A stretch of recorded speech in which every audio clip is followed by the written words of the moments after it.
Hi, my name's Ian Wallace. Welcome to the Messed Up Counsellor. If you look at this and you feel that it would be something you would like or share, then please do.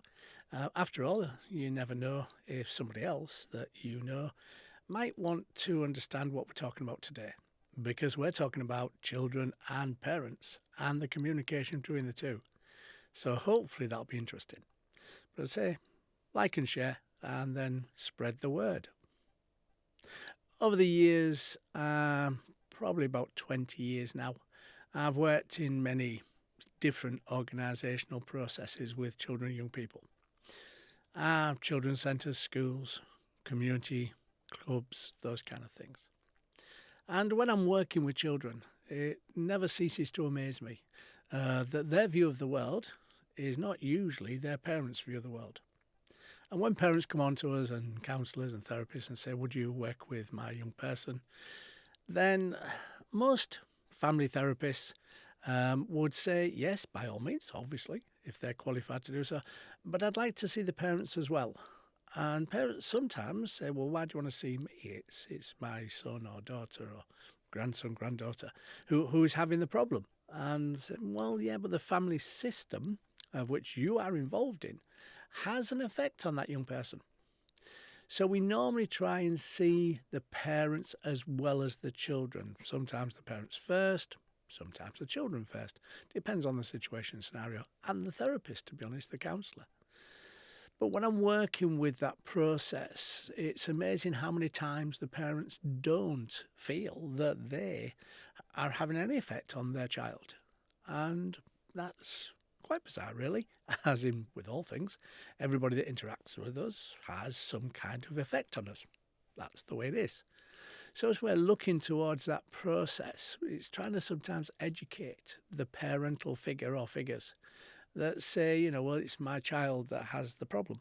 Because, yes, there will be something that is being experienced by the family from that young person, but it doesn't necessarily stem from that young person. It will be sometimes around the family and the family dynamics and the things the family is experiencing that the young person exhibits. Now, that might sound a bit weird, but I'll give you an example. So, a young person might have some anxiety, and we might work with that anxiety. And as working with the anxiety and getting the young person to open up and explore and explain, then we might say, okay, so what is going on? Why is this anxiety about going on holiday, about flying, about going away, about all those kind of things? And as we explore it, we might find that the young person is indeed anxious, obviously, but the anxiety might be around something else, and it's exhibiting from a scenario situation that the young person is experiencing, but it might not be from that. So you might find that by working with that young person, they may say, well, okay, dad's sleeping downstairs at the moment. Now, that might be for a range of reasons. But if the young person isn't aware of why dad is sleeping downstairs, then that young person is going to start making their own mind up about why dad is sleeping downstairs, which might not be the reason, but it's the young person's perception of the reality that we're working with, not necessarily the reality. So unless that young person gets told why dad is sleeping downstairs, then pretty much they're going to bring their own mind about what it is, how it works, what's the reason for it, all those kind of things. And they'll make that up from media, from talking to friends, from seeing things on television, all sorts of things to try fill in the gaps, build the jigsaw with only limited information. So when then you might speak to the parents and say, okay, this is happening, the anxiety is there, it's real, it's not made up, but it seems to stem from something that's going on in the home. So the young person has said that dad is sleeping downstairs. What is the reason for that? And the parents might say, well, okay, mum's unfortunately, pregnant again, or, mum's having problems sleeping and dad goes off early in the morning. There could be a whole range of reasons why dad is sleeping downstairs at the moment. But if that's not being communicated to that young person, then the young person is going to make their own mind up And then that will have a knock-on effect and will create disturbances in that young person's world, quite naturally, because he may think that mum and dad's splitting up. Mum and dad's not going to be together. So they may be going worst case scenario that we all do and coming into their own conclusion as to why dad is sleeping downstairs. So that's why sometimes it's helpful to understand not what the young person is doing or exhibiting or reacting as, but kind of looking at why, what's the reasons behind it. And if we can explore that as a family, and then we can kind of create communication, understanding, awareness, and the young person then will stop being as anxious. Now, sometimes you can't get rid of anxiety. Some people are just anxious, and the more they don't know, the more anxious they will be, generally speaking. So if we kind of work with that, we can look at the whole family system. We can look at mum and dad, making that young person aware of what's going on, and then that young person will be more able to understand the processes around the family and reduce the anxiety because they are getting to understand what's happening and why it's happening, and that it's not something that mum and dad are going to split up. It's about the process of sleeping together. When we're looking at young people's work, we find sometimes it's really hard for them to open up and explore the situations they're going through. Not always. And certainly as young people get older, into their teens and mid-teens, they're sometimes more able to explore it. But as they're going through their younger years, then that process is hard for them to sometimes find the language as to what language to use to explore and explain their feelings and emotions. Maybe that's because they haven't been given that understanding. They don't know what word to use for insecurity, for example. So we're trying to engage with them. And as we do, we're trying to open up that dialogue. And we'll use all sorts of tools to do that. Sometimes play tools. Sometimes nothing around the situation scenario that we're working with. So we might use play figures, we might use sand, we might use paper aeroplanes, anything to create a connection. So by using play figures, the young person might be able to explore their processes because they can give us interpretations of what's going on. They can use the play figures to assume the identities of mum, dad, friends, whoever. And that then can help them to explore it. So when we're working with that process and we're trying to get them to open up and explore, sometimes they would feel uncomfortable telling us about what's going on at home. Even if it's not really dramatic or an issue that we would need to get involved in, such as safety or security. Because sometimes they feel that by telling somebody else, a counsellor, a therapist, in some way it's not being true to the relationship at home, the family system. It's telling, it's giving ideas about what's going on. It's not something we should share, not something we should talk about. So a lot of work is about building that relationship with that young person, building that safe, secure, therapeutic bond, as we call it. Now, dependent on the young person, quite naturally, depends on what we will do with that.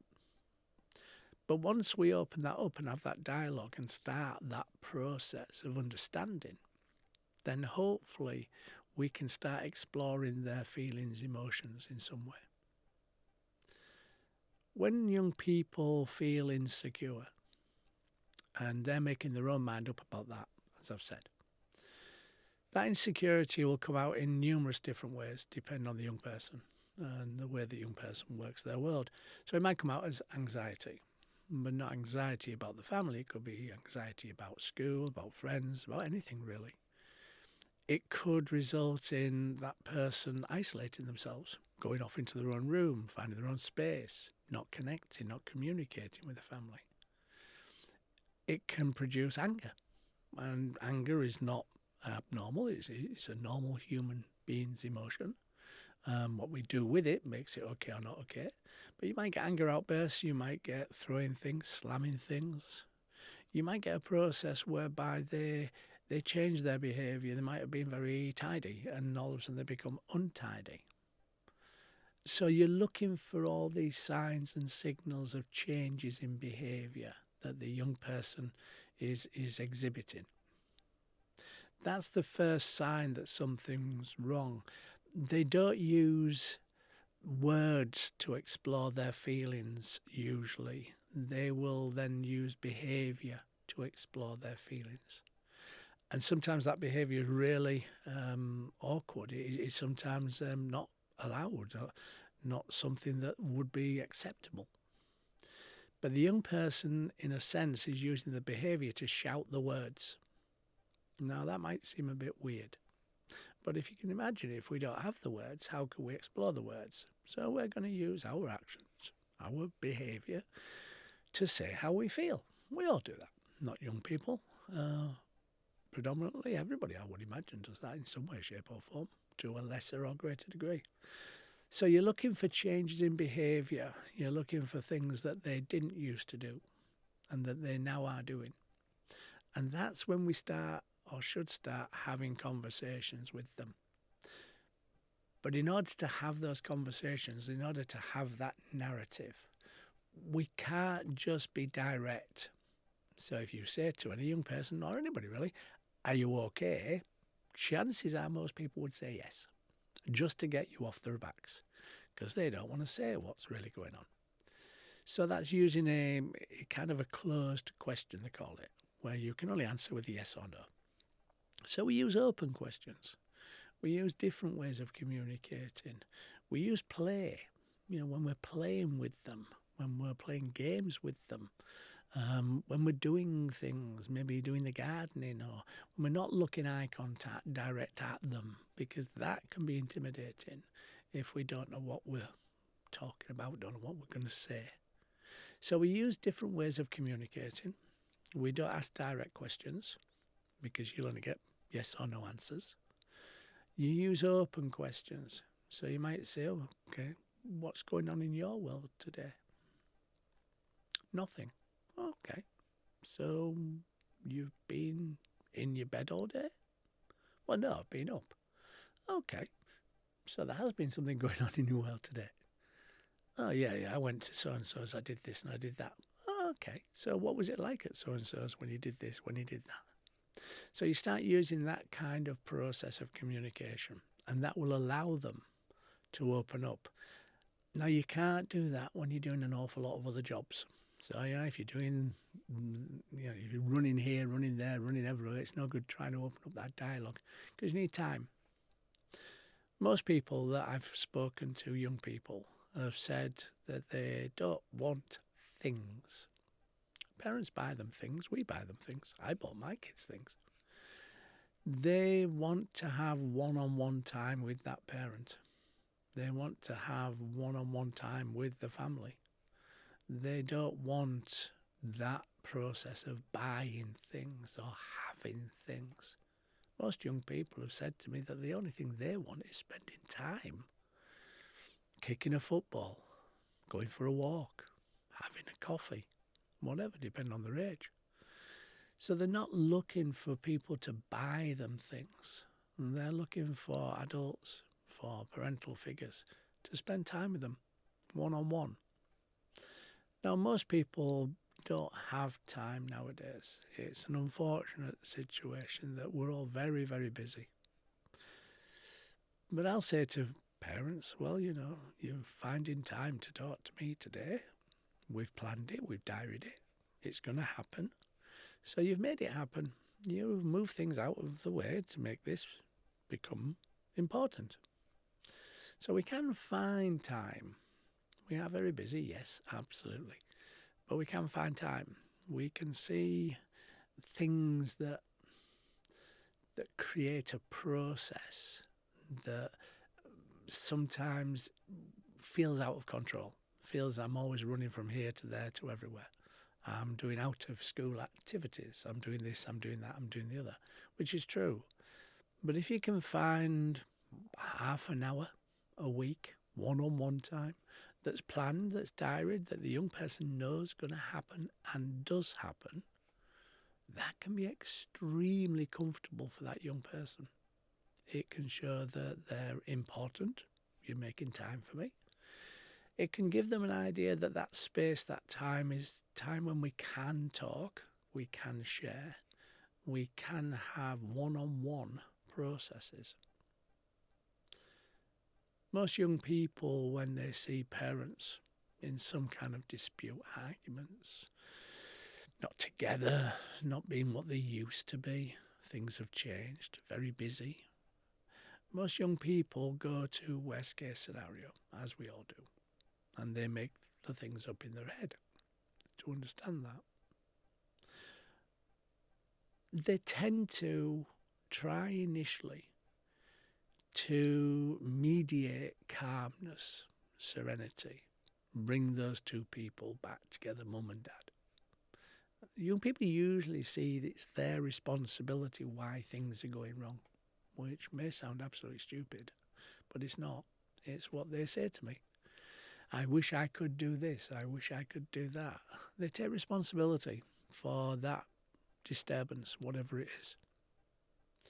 Now, if that responsibility to take that's making things calm, serene, being quiet, going off into their own room, not creating any disturbance, if that doesn't produce a process of making that relationship between mum and dad or partners or whoever it might be okay, and then they will start doing disruptive behaviour.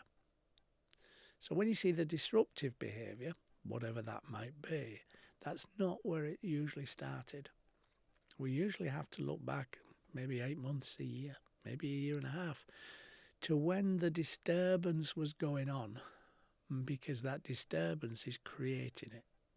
So if you like, the behaviour is a symptom, not the cause. So we have to find the cause.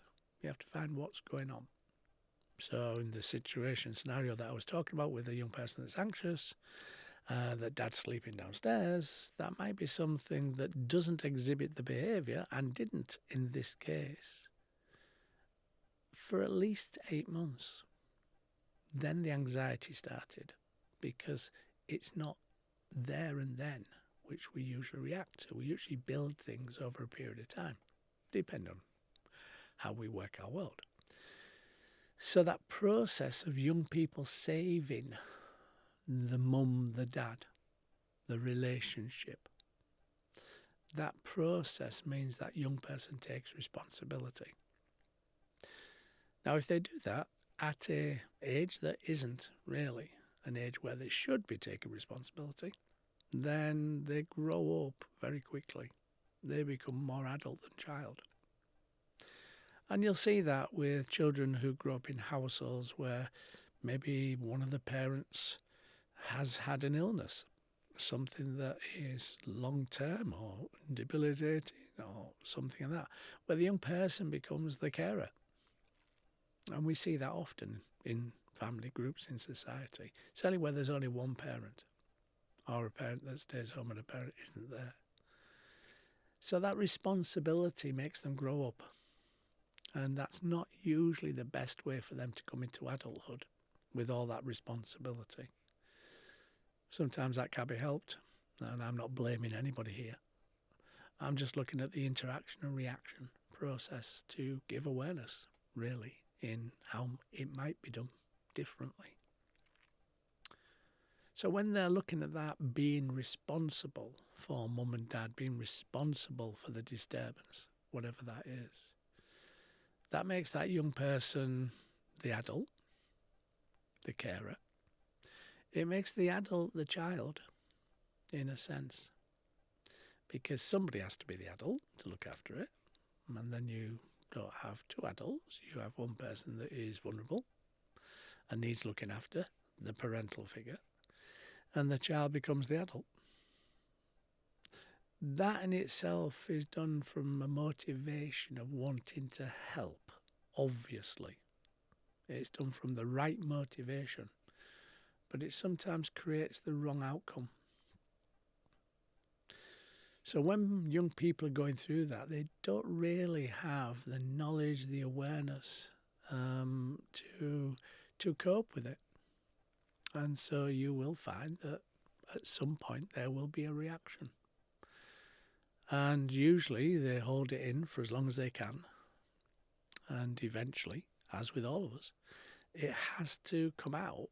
And sometimes it'll come out in unsafe behaviour, non-appropriate behaviour sometimes. So when we're working with children, young people, we don't just see that person as the problem or having the problem. We look at the wider family system and see what might be interacting with that to create the problem. And in doing so, we've got more chance of fixing it. If I work with a young person on their own and I don't see the family, then yes, I can give that young person tools, ideas, resilience, build confidence, self-esteem, all those things we can do. But if they're then moving back into a family system that is still disruptive, that they have no control over because they're a young person, then that won't necessarily help them within that family system, because if we build their confidence, self-esteem, and we get them to have a voice in the room, then if they go back into that disruptive family system and try and have that voice, chances are the family system won't allow it because they've changed. So the family system will then usually respond a lot stronger with that young person. So whenever we're doing young person work, we always try to build in some awareness, understanding that it's okay to have your voice, but you have to be careful where you have it, and you have to be careful of the outcome of it and the consequences of it. So when we do that work, we're trying to hopefully work with the system, the family unit, and try and create that. Now, when we come into family therapy and family systems, there's kind of structure within a family system. Each person has a role, a function, a job. So if you've got one young person in that family system that's always seemingly to be what we used to call in my day, the black sheep of the family, it's going back a lot of years now, then that black sheep of the family is the one that will always be wrong, doing something wrong. Now, I was the black sheep of the family in my family because I took that role, that responsibility. It's a job. It saves the rest of the family being targeted with that negativity. So I got into trouble. I wasn't necessarily helpful. I was unruly. I challenged the system, all those things. And I'm not proud of that. I don't say that from a position of I enjoyed it. But I was trying to, in my way, take that negativity out of the family, own it, have it, and then it became me. It was something that I had that job. So all the rest of the family system could be squeaky clean. They could be okay. I was the one that was always, oh, it's him again. Oh, it's him again. Oh, Ian's done this. Ian's done that. Oh, here we go. The police around again. All those kind of things. And I say I'm not proud of it. I really am not. I should not have done some things I did. But it brought me up in this world to do this job. So in that sense, it's had some benefits. So when that young person becomes the holder of the negativity, I call it holding the hot potato because nobody else wants it, then that process becomes that role, that function, that job for the whole family. I'm saving the family for having any of that negativity. So I'm going to own it and I'm going to make it happen. And I'm going to do things that create that process, because then the rest of the family can be okay.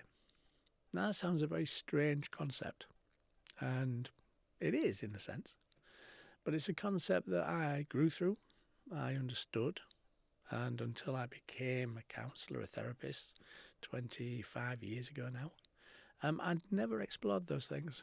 and I never understood those things. I just did what I did. But if you can look at this podcast and it gives you some ideas of how to help that young person to be heard, then that's going to have benefits for everybody, because that young person doesn't deserve to have that role, that function, that job. They need to be supported. They don't need to take responsibility on their own. Yes, they need to have responsibility, but appropriate responsibility, not all the responsibility. So when you're looking at working with your young people, your children, grandchildren, try to not look at what they're doing. Try and look at why they're doing it. And that way you'll probably solve it a lot easier. The book that I wrote many years ago now had that as the title. Why do we do what we do, and what to do about it? That process means that you can see the reasoning behind the behaviour. You can then be more appropriate in your interaction with it, and you can start finding solutions, which is always helpful. When young people meet counsellors, therapists, family therapists, it's sometimes a relief just to have somebody who listens, really listens, doesn't just listen while they're doing something, intently listens, one-on-one. If you can create that process with your young people on a regular basis, then they won't need people like me, because you will be sorting the problems out. You will be fixing them together. They will helpfully tell you what they need from you and why they are concerned or worried. If they do something that's negative, don't always assume that they're just trying to be a pain in the bum and get attention. Yes, they are getting attention, but they're getting attention for a reason. Say, for example, you have a rule in your house that, people don't leave shoes in the hallway, for example. It's a typical one. Shoes, bags, coats, things left is a typical example. So if a young person's doing that and you say to them, don't do that because somebody can fall over them, somebody could hurt themselves, and they still do it, they're not doing it just to be a pain and to get attention in a positive way. They're doing it to get attention, but they're getting attention for their insecurity, usually. So when we leave things lying around so people can't ignore us, it's usually because for some reason we're feeling insecure. Now, if you say to that young person, don't leave your shoes, then the shoes might be put away. But then it might become a bag. It might become school books. It might become food. It might become anything that they can challenge the rules of the system with. If you start talking to them and allowing them to share their feelings, emotions, even if they haven't got the language for it, but find a way of giving them that language, then you'll find usually that there's an insecurity in them, something that is creating that process, that disturbance. And that then can help. Many years ago, I was working with a young person who was very insecure and doing lots of behavioural processes that weren't necessarily helpful for them as well, to be fair. Bit risky stuff. And we were talking about the family, about the unit, about home. And they said that the house had changed some of their internal structures. Cupboards, displays, that kind of thing. IKEA or something. And we were talking about this, and they said, and now I'm at the bottom of the pile. And I said, oh, that's a very strange thing to say. Why do you think you're at the bottom of the pile? And they said, well, we used to have a shelving system, and, I'm the oldest, and I used to put my things in this unit at a level 3. He was the oldest of 3. And he said, and now I'm at the bottom because, I have a bigger amount of stuff, so I have a bigger unit, but it has to be at the bottom. And I said, okay, so presume that makes sense because if it's heavier at the bottom, the unit probably stays up better. I can see the logic in that. And I said, oh, I thought I had been reduced in my effectiveness in the family, reduced in my position in the family. I thought I'd been put below my sister and my brother. I said, all right, okay. So is that why you're insecure at the moment? Well, not just that, he said. It's also about this process of my brother and my sister getting more attention than me because the younger I'm left to deal with things on my own. And they were only 11. I said, okay. So you feel that your authority, your position has been reduced. You feel that you're not wanted as much? And he said, precisely. I said, oh, right, okay.